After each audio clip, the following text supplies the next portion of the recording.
Hello, today we're going to talk about the different matching parameters that we could use on a Juniper router while doing TCP dump, as most of us call it, or monitor traffic interface on the Juniper. Now, what I mean by that is traditionally on a Linux machine, when you do TCP dump, you have an option to capture interested traffic through matching criteria and conditions. Now on Juniper, that is possible. I just want to explain the different options. First, we'll start off with what is the content of the script. So if you want to match on a particular IP address on a given interface, obviously you can do it through monitor traffic interface on the Juniper, as most of you are aware.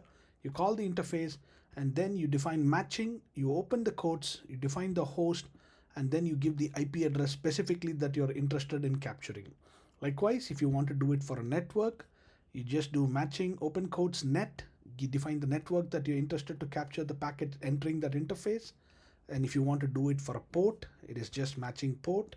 Likewise, if you want to do it for TCP and port, you just say TCP port 179, BGP in this case. If you want to do it for UDP port 646, it is matching UDP port 646. Now, if you want to do it for a protocol, you can do it. Say you want to check all the ARPs on the interface, you can do matching ARP. And if you want to increase the size of your capture, you can say ARP size. So anything to do with packets or protocols with this particular size, I want to capture it. Finally, whenever you do a TCP dump on a Linux machine, you have an option to write it and open up the PCAP whenever you want.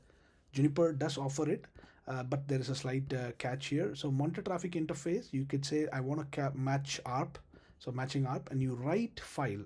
So there is one key point here. So when you do matching, this protocol can be within quotes as explained here, but the write file is actually a hidden command. Now the reason why this is hidden is obviously router's hard disk space is meant to be used for logs, storing, trace options, configs, and a few other things. So you don't want it to be storing all the PCAP files if we end up doing this. But nevertheless, it is still possible for troubleshooting, which is why this command is there. So write -file and then you define the capture PCAP file and it starts writing it. Obviously you can stop the TCP dump through Control C like how you do on a Linux. Another example which is to matching condition is if you don't want to match on TCP port, you can say not TCP port and TCP port 23. So I do not want any packets on this particular port, but I'm only interested on port 23.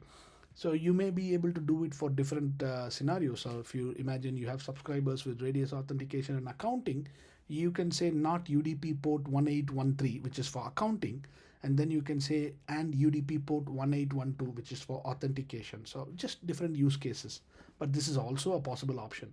Finally, about MPLS, you can do even the direction on the matching condition.